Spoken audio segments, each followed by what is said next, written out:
Hello friends, welcome to our channel filmy twins. Movie की start होते ही हमें एक बच्ची दिखाई जाती है जिसका नाम होता है एना। एना की बड़ी सिस्टर उसके बालों में क्रीम लगा रही होती है, लेकिन जब वो उस क्रीम को वॉश करने लगती है तो एना के कुछ बाल झड़ जाते हैं, जिसके वजह से एना को काफी तकलीफ होती है। ये सीन यहीं पर कट हो जाती है। अगले सीन में हम मेडिसिन नाम के कंपनी के कुछ वर्कर्स को देखते हैं जो अजीब तरह के पेड़ के फाइबर को यूज करके विग बना रहे होते हैं और इसका एक स्पेसिफिक लोगो भी था। अब सीन 17 साल बाद शिफ्ट होता है, यानी कि 1989 में। यहाँ पर हम एना को देखते हैं जो कि अब बड़ी हो गई है। उसके बचपन में जो बाल झड़े थे उसके निशान आज भी थे और आज भी उसके जख्म के निशान की जगह पर उसे बहुत पेन होती है। एना के बाल काफी फ्रीजी और काफी कर्ली भी थे, जो कि काफी क्रीपी लुक देते थे, इसीलिए वो अपने बाल को बांध कर रखा करती थी। एना एक कल्चर नाम के टीवी चैनल पर असिस्टेंट की जॉब करती थी। फिर एक दिन कंपनी का ओनर टीवी चैनल पर कंपनी के हेड को निकालकर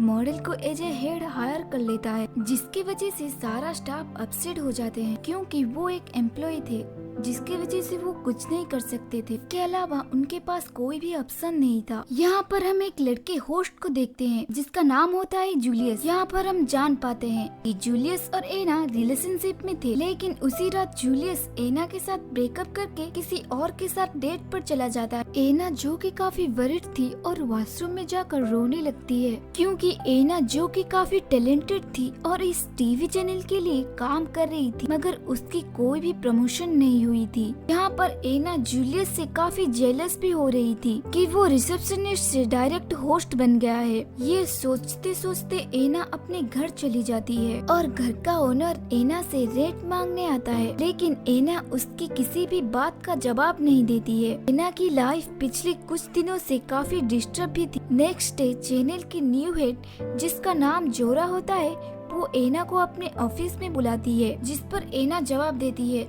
मुझे किसी ने भी कभी सीरियसली लिया ही नहीं। एना जोरा के साथ इस चैनल की सक्सेस के लिए एक आइडिया शेयर करती है कि वो ये है कि ये चैनल 24 आवर्स लाइव शो करे। इसका रिजल्ट ये होगा कि चैनल को काफी तरक्की मिलेगी। जोरा को एना के ये आइडिया काफी पसंद आती है, इसीलिए वो ज्यादा से ज्यादा इन्फॉर्मेशन एना से ले लेती है। जाते जाते जोरा एना को कहती है कि तुम अपने बालों का ट्रीटमेंट कराओ क्योंकि तुम्हारे बाल काफी खराब है। जोरा एना को वर्जिस नाम की एक कंपनी का कार्ड देती है और विग लगवाने के लिए कहती है। इसके बाद एना अपने अंकल के घर आ जाती है, जहाँ पर एना के अंकल उसे एक एंशिएंट बुक गिफ्ट करते हैं। एना के अंकल उसे बताते हैं कि इस बुक में विचेस और बालों की कहानियाँ बताई गई है, लेकिन एना जो कि इस बातों को फिजूल समझती थी और बिलीव नहीं करती थी, अपने अंकल से वो बुक ले लेती है। इसके बाद एना अपने आंट से कुछ पैसे उधार लेती है और नेक्स्ट अपनी कंपनी से छुट्टी ले उसी वर्जिस नाम की सैलून में चली जाती है, जहाँ पर हेयर एक्सपर्ट एना को हर स्टाइल की विग दिखाती है।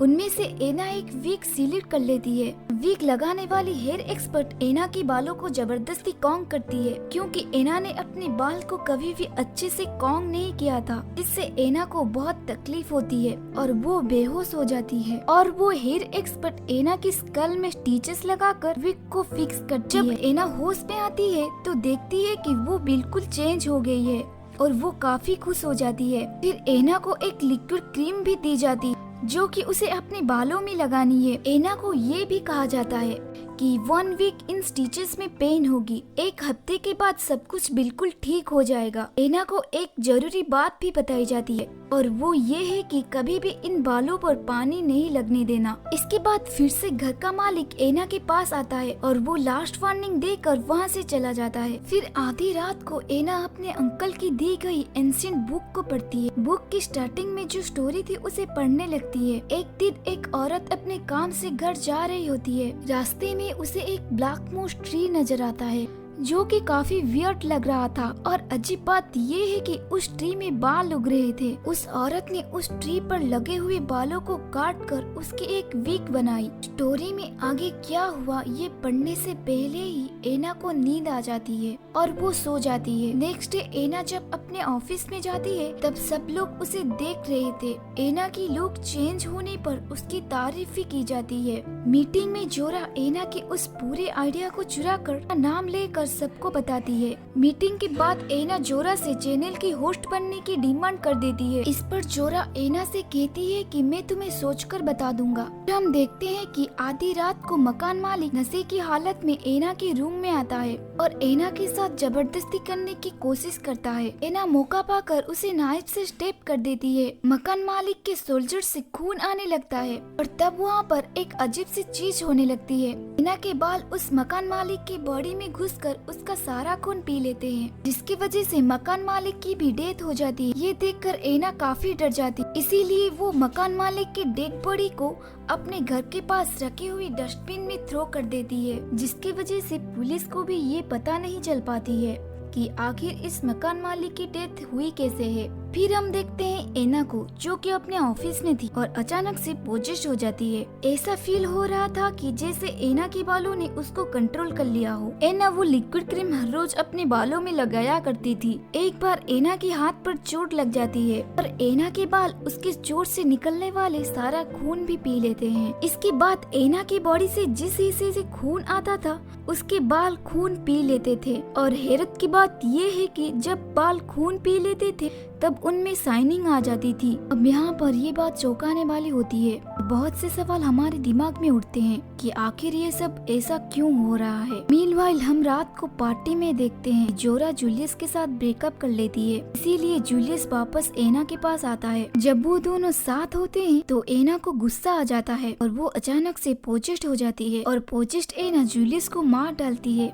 और तब एना के बाल जूलियस का सारा खून पी लेते हैं। फिर जब एना अपने नॉर्मल हालत में वापस आती है तो डरकर वहाँ से भाग जाती है। फिर एना अपने आंट को कॉल करती है। वो अपने आंट को कहती है कि जो अंकल ने मुझे एंशिएंट बुक दी थी उसे रीड कीजिए और मुझे सुनाइए। तब एना की आंट उसे स्टोरी सुनाने लगती है। एक औरत थी जो कि अपने काम से घर वापस जा रही थी, लेकिन रास्ते में उस औरत को एक ब्लैक मोस ट्री नजर आता है और उस ट्री पर बाल उगे हुए थे। वो औरत उस बाल को तोड़ लेती है और उससे एक विग बनाती है, लेकिन फिर वही ट्री उस औरत को अपने कंट्रोल में कर लेती है। लेकिन हैरत की बात ये है कि वो बाल लोगों को मारने लगते हैं और उनका सारा खून पीने लगते हैं। तब वो औरत जान पाती है कि वो ट्री कर्स था और उस पर जो बाल लगे हुए थे वो चुड़ैलों के थे। एक दिन उन बालों ने उस लेडी को फांसी लगाकर उसे मार डाला। यहाँ पर हम ये जान पाते हैं एना ने सैलून में जो विग्स देखी थी और जो विग्स एना ने अपने सर पर लगवाई थी वो सब के सब असल में चुड़ैलों के बाल थे जो ब्लैक मोस नजर आने वाली ट्री से तोड़े गए थे। असल में वो ट्री चुड़ैलों के बालों का ही था। ये स्टोरी सुनकर एना बहुत ज्यादा डर जाती है और इस वीक को हटवा कर चुड़ैलों के बालों से जान छुड़वा लूंगी। एना रात को ही उस सैलून में जाती है और वहाँ पर वो लेडी भी आई हुई थी जो कि पहले चैनल की हेड थी। एना हेयर एक्सपर्ट को कहती है कि मेरे विग को हटवा दो, लेकिन जैसे ही हेयर एक्सपर्ट सीजर को बालों के पास लेकर जाती है वो बाल मूवमेंट में आ जाते हैं और हेयर एक्सपर्ट को मार डालती है और फिर वो बाल एक एक करके सैलून में सभी लोगों को मार डालते हैं जिनमें चैनल की हेड भी शामिल थी। फिर वो बाल सब लोगों के खून को जब्त कर लेते हैं। एना बुरी तरह से डर जाती है और ऑफिस में आ जाती है। एना वहाँ पर एक डेड बॉडी को देखती है जिसके खून को ऑलरेडी जब्त कर लिया गया था। एना सोचती है कि ये किसने किया, मैं तो वहाँ पर नहीं। तो वहाँ पर एना को जोरा मिलती है जिसे उन बालों ने पोजेस्ट कर लिया था। एना की पूछने पर जोरा बताती है कि मैंने भी कुछ दिन पहले अपने सर पर विग लगवाई थी और मेरे बाल भी सब लोगों का खून पी रहे हैं। सारे बात को बताते हुए जोरा अपने बाल को काटने लगती है कि तभी उसके बाल मूवमेंट में आ जाते हैं और उसे फांसी लगाकर मार डालते हैं। एना डरते हुए अपने घर चली जाती है और बालों से निजात पाने का तरीका ढूंढने लगती है, पर उसे कुछ भी नहीं मिलता है। यानी एना अकेली नहीं थी जिसने अपने सर पर चुड़ैलों के बाल लगाए थे, बल्कि सिटी में ऐसी बहुत सारे फीमेल्स थी जो चुड़ैलों के बालों का विक्टिम्स बनी। नेक्स्ट डे एना अपने ऑफिस में जाती है। एना को बताया जाता है कि जोरा और जूलियस मिसिंग है, इसीलिए अब शो की होस्ट एना को बनना पड़ेगा। एना हंसी खुशी शो को होस्ट करने लगती है और एना जब शो होस्ट कर रही होती है तो तभी वहाँ पर जोरा आ जाती है जो कल रात मर चुकी थी। तो फिर वो यहाँ क्या कर रही है? असल में वो बाल अभी तक जोरा को कंट्रोल कर रहे थे। होस्ट करने के बाद एना एक एम्प्लॉय से मिलती है और जोरा उसे मार डालती है। और अब मरने की बारी थी एना की। उस वक्त वहाँ पर कोई भी नहीं था सिवाय एना के, इसीलिए एना जोरा से बचते हुए इधर उधर भागने लगती है। भागते भागते एना एक रूम में जाती है जहाँ पर देखती है कि वहाँ पर बहुत सारे विचेस के बाल हैं और बहुत सारे विक्स पड़े हुए हैं। ये देखकर एना वहाँ से भाग जाती है। तभी वहाँ पर एना को उसकी एक फ्रेंड मिल जाती है और वो दोनों वहाँ से भागने लगते हैं, लेकिन रास्ते में ही एक विचेस एना की फ्रेंड को मार डालती है।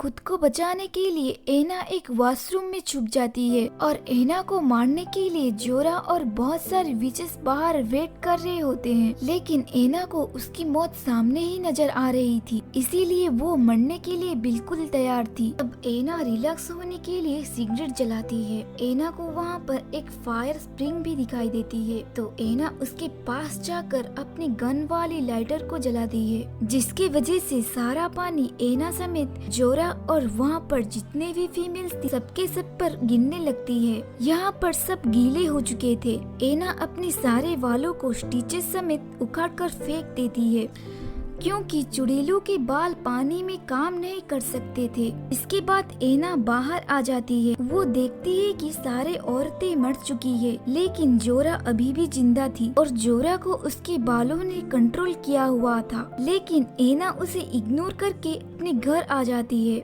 अब एना बिल्कुल ठीक हो गई थी। नेक्स्ट डे एना ये जान पाती है जो लिक्विड क्रीम उसे बालों में लगाने के लिए दी गई थी वो असल में पिग का खून था, जिससे बालों को खून मिलता था। लेकिन चुड़ैलों के बालों का इतने से खून में कुछ नहीं होने वाला था, इसीलिए उन बालों ने इतने सारे लोगों को अपना शिकार बनाया। तभी उस एंसेंट बुक में एना को एक लोगो दिखाई देता है और वो लोगो होता है मेडिसिन कंपनी का, यानी इन सब के पीछे मेडिसिन कंपनी का हाथ था। कंपनी के लोगो वाले ट्रक को हम पूरे सिटी में घूमते हुए देखते हैं। ये ट्रक असल में सब लड़कियों पर नजर रखा हुआ था और यहाँ पर एक बड़ा राज रिवील होता है, यानी मेडिसिन कंपनी का ओनर और चैनल का ओनर एक ही पर्सन था। इसके बाद हम एना के बड़ी सिस्टर को देखते हैं जो विग लगवाने के लिए उसी सैलून में जाती है। इसका मतलब ये है कि ये सिलसिला कभी भी खत्म नहीं होगा और ये चलता ही रहेगा। पूरे सिटी में जो भी ये विग्स लगवाने जाएगा वो उन बालों के यानी उन चुड़ैलों के कंट्रोल में आ जाएगा। फिर हमें वो ट्री दिखाया जाता है जिसमें चुड़ैलों के बाल उग रहे थे और उन बालों ने पूरे जंगल को भी अपने कंट्रोल में कर लिया था। और ये मूवी यहीं पर खत्म हो जाती है। अगर आपको ये वीडियो अच्छी लगी तो हमारे चैनल को सब्सक्राइब करके बेल नोटिफिकेशन को ऑन कर दीजिएगा।